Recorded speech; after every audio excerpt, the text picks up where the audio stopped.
Griffin the Griffin by BlackWing. Chapter 57. Technology. The sound of a bell ringing through the ship alerted all on board that time was up. Mario would already be making breakfast, the most important meal of the day, serving up Griffin's way. Gilda got up as well, and we headed back up to the mess hall to get something to eat. Gearman was there with a maniac look in his eye. Ah, crap, he stayed up all night inspecting the ship, didn't he? Ah, Captain! It's good to see you again! The steampunk pony called. Yeah, breakfast. When you claim to live on board this finest piece of craftsmanship this side of the multiverse, you weren't exaggerating! Although, I was wondering, what did you mean by the multiverse? And here it comes. Well, there are limitless universes. According to Murphy's Law, if it's possible, it will at one point occur. And so, it is reasonable to believe that for every decision made, as well as for any works of fiction, a universe exists containing said. I know what the theory is. I want to know what you meant by it, he interrupted. Oh, that. I'm an alien. Pardon? Can you repeat that? I believe you just claimed to be an... he said while poking in his ears. Alien, that is correct. I'm actually from this planet, but another universe's version of it. How did you cross over? It is impossible to break boundary between the realms. Beats me. Although it happened the same day Discord busted out. Ah, well, that explains it then. It also proves that you are undoubtedly insane! Multiple personality disorder, perhaps? I don't know. My brother Sigmund was a psychologist. Gearman, one day I'll show you something unbelievable, and on that day, you'll eat your words, followed by choking on them. Ha! That I would like to see! Well, Freud, I've answered your questions. Mind answering a few of mine? Well, I don't see why not. 1. You have a horn as well as wings, but both are smaller than they should be. I can see that you have the base of the wings under the metal. What's up with that? Ah, I was wondering when you might ask that. When I was a child, most who did not know me bowed, believing me to be royalty of some kind. That is not the case. I am a winged unicorn, or perhaps a horned Pegasus. I have both traits, but can use neither. I cannot fly without the metal wings, and I cannot use magic without the amplifier. I have not the pony strength, unicorn magic, nor Pegasus flight or window control.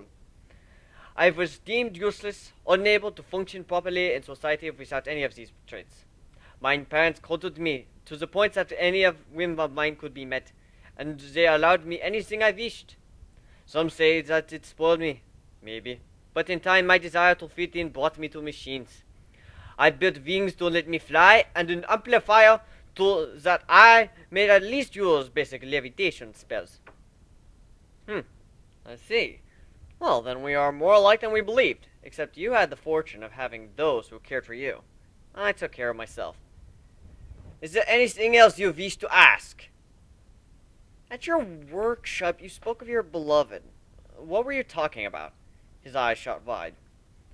There will be another time to speak of that. Now it is time to begin the challenge. I look forward to my new fortune, he said hurriedly, trying to avoid the topic, and then he walked out. Okay, he's hiding something. I want to know what. Nadine, take Mario and get him out to his shop. Figure out what he's keeping from us about his beloved. Fraulein Furnace may or may not be there. If she is, it would probably be best to avoid her, although she has been forthcoming with us, so if you don't have any other options, ask her up front. Got it! And then the bipedal cat found her ride and flew out over the city.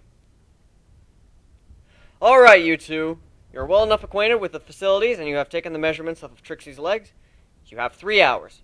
Bow, shake, and then head to your stations. Trixie and I will be leaving so that we cannot tell who built what, by reasonable degree, anyway. The pair bowed to each other, then the monitor held his out hand, and, surprisingly, a metal arm with 3 small pinchers sprouted from Gearman's chassis in order to meet it. And... begin!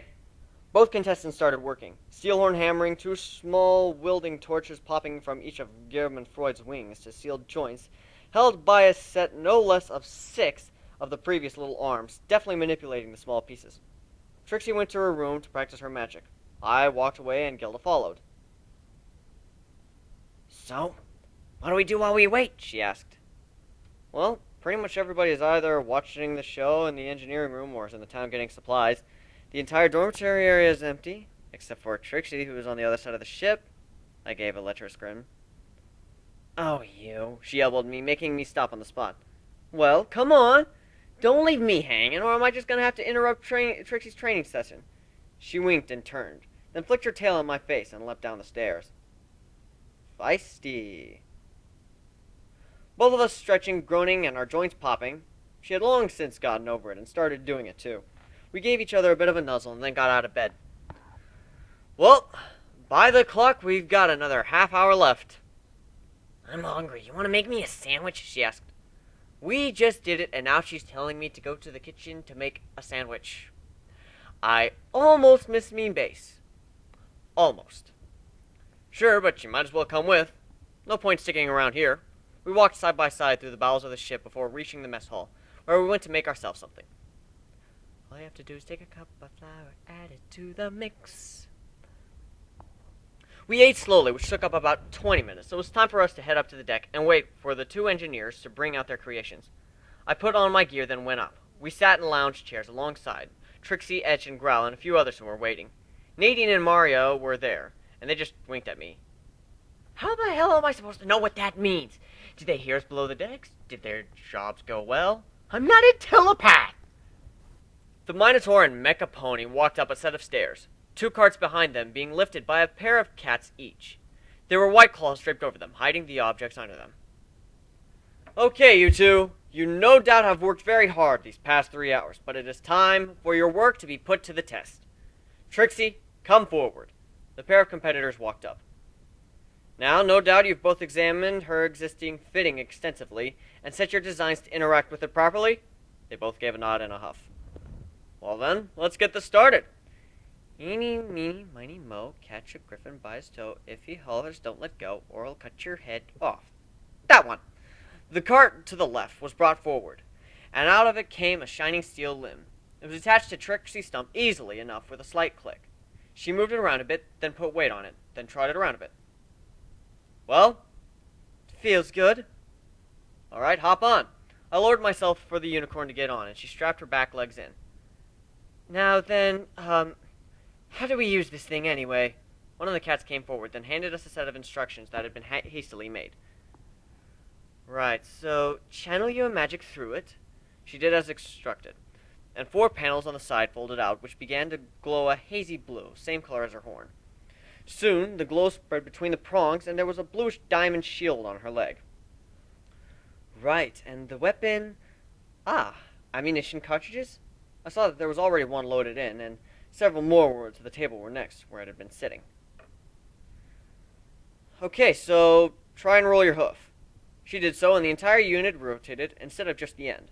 I noticed that there were numbers inside of each. An empty glass vial shot out of a hole, and in the end, shattered in the deck of the ship. Okay then, so it fires vials through an iris that closes when not in use. 4 panels, a different ammo type in each. Yes, I can see it.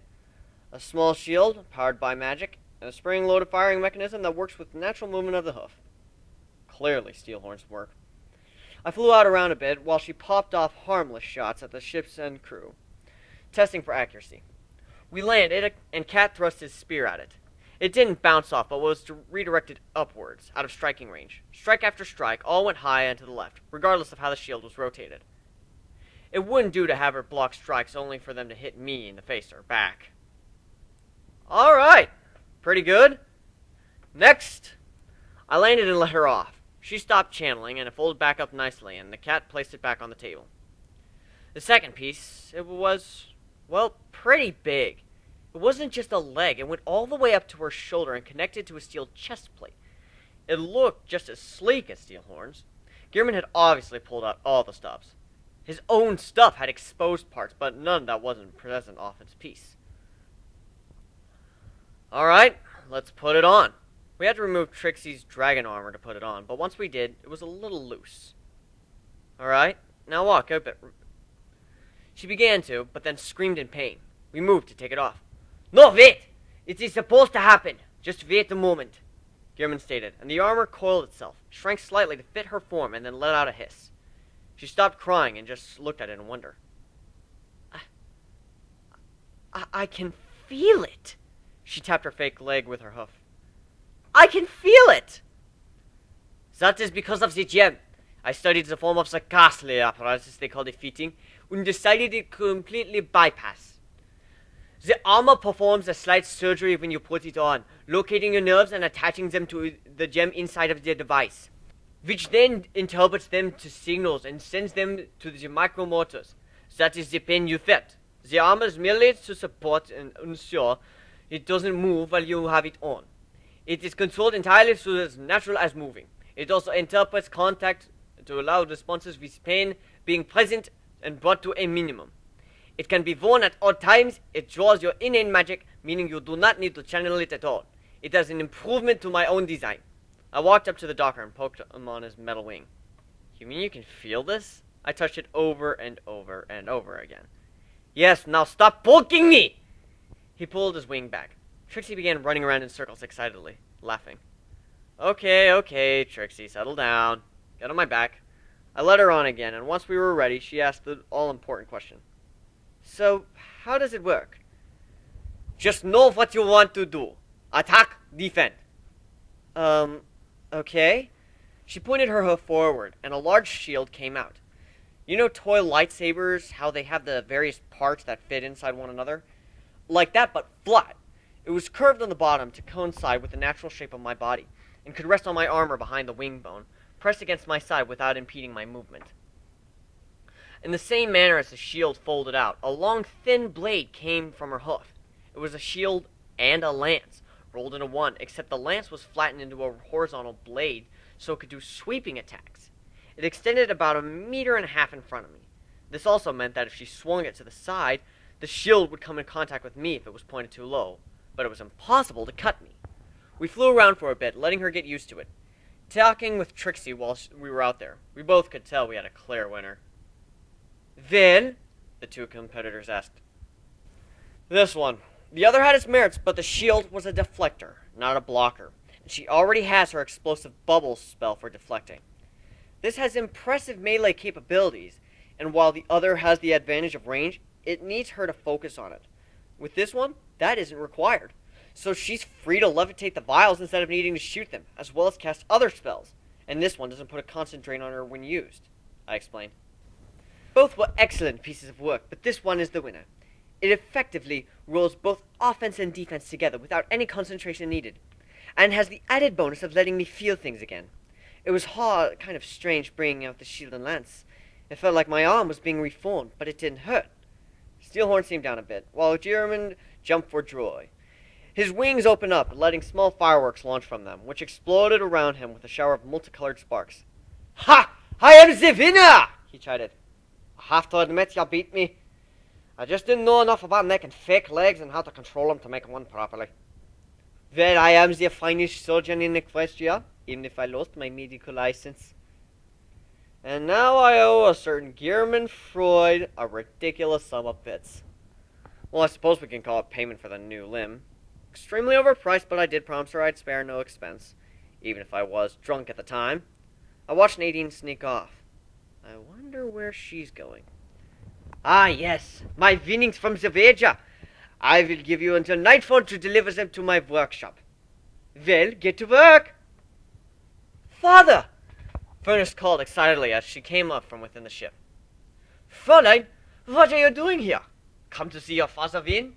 I told you I am a genius, not an eccentric, and now we have 1,000,000 bits. We can get your mother proper medical care and... What are you doing here? You should be at home with Cable. He was suddenly fuming.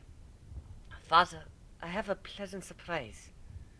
And a pure white, line-maned unicorn with a bronze right rear leg and a pulley for a cutie mark came out to the top deck, leaning on Nadine, who helped her up gently. It looked like Rarity dyed her mane green, let it grow out, and had it mixed in between Twilight and Rainbow Dash's styles. Long and straight, but scruffy.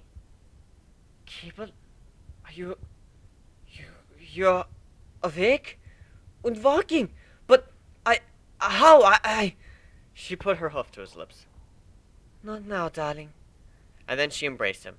A tear fell down his cheek as he wrapped his front hooves around, sobbing, both in misery, joy, soaking her mane. But how? Why are you out of your stasis? Simple. She pointed to Nadine, who had a shy smile on her face.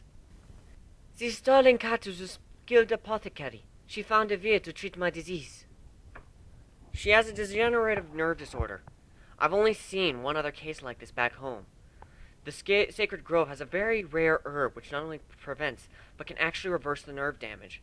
I found out from Furnace what her disease was, and that there was no treatment or cure in Equestria. She was in the stasis chamber for 6 years, and Freud spent every bit he had trying to get medical help for her, but they were too poor to afford the expensive care she would need, which had an almost non-existent chance of working. I came back, whipped up a potion, and took her out of being frozen, gave her a few doses, and then she recovered almost immediately. She's not back to normal just yet, but given enough time and doses, she could recover fully. It's really no big deal. At which point, Gearman tackled the cat in a hug, much the same way Nadine herself scooped up Fluttershy, except Freud was smaller. I can never thank you enough. You have given my wife her life back. She was always in pain. The nerve degeneration, and then she fell asleep. I never woke up, but always twisted and turned and screamed while she slumbered. The cat just awkwardly petted the robo-pony on the top of his head. Now then, Gearman, I believe there is the matter of the fee for your services. A mere 1,000,000 bits should suffice. Furnace and Cable looked horrified, but Freud looked amused. A small price to pay. But father, how can we afford... You forget! By winning this wager, I earned myself exactly that amount. Now we don't owe each other anything. Then it has already been paid? Yes, we are free to live our lives once again. We can go anywhere we wish and make our wonderful machines to help those who need it. The father, mother, and daughter all smiled at one another. Nadine coughed and interrupted them. I hate to be the bearer of bad news, but there is a problem with that. As I said once before, the only place I know the herb grows is in the Sacred Grove, in my homeland. She'll need a monthly dose in order to maintain herself. Well then, simply prepare the medication for us. It's not that simple. While the herb keeps almost indefinitely when it's whole, once ground and mixed into a potion, it's only good for a week, and if prepared improperly, it's poisonous. I do not understand, Furnish stated. Basically, either I have to gather an incredibly large amount of it and simultaneously discover the reason behind why it grows so well in the Sacred Grove, something my people have been trying to figure out for generations, followed by me staying here in Pittsburgh so I can make the portions properly, or if she wants to continue to live unless she goes back into stasis, I'm afraid Cable will have to come with us.